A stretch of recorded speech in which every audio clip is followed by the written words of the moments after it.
Alors là, ça m'a pris à peu près, on va dire, un quart d'heure hein, avec le pinceau. Et c'est une sorte sous-couche. Hein, je l'ai séché. C'est à base de l'eau, ça sèche au soleil relativement vite. Ça veut dire le temps de boire un petit verre. Je pense que je peux attaquer la deuxième couche. La deuxième couche, je vais faire avec un truc bien plus noir hein, et pour lui donner une certaine patina. Hein, c'est un peu dans le style comme j'avais fait là. Hein. Ça veut dire on, on prend quelque chose avec des pigments bien plus prononcés et comme ça ça donne une teinte un peu plus intéressante, un peu plus dans l'air du temps. Hein.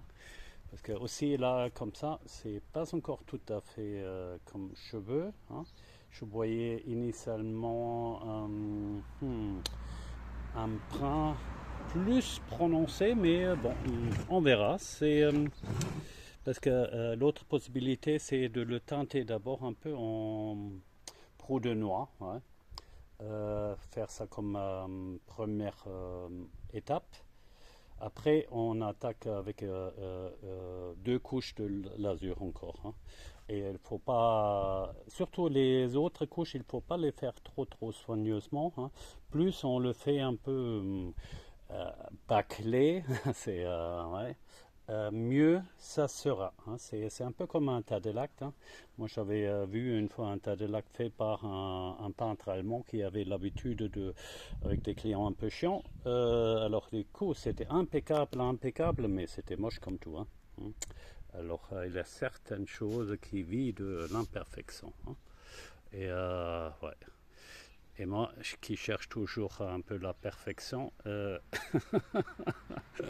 mais bon, ma perfection n'est pas la perfection des autres. Alors, pour moi, c'est la perfection, c'est un peu dans la beauté, dans les couleurs, dans les formes. Et c'est pour ça que je souffre aussi énormément dans notre société où je vois l'absence totale pour efficacité. Et waouh!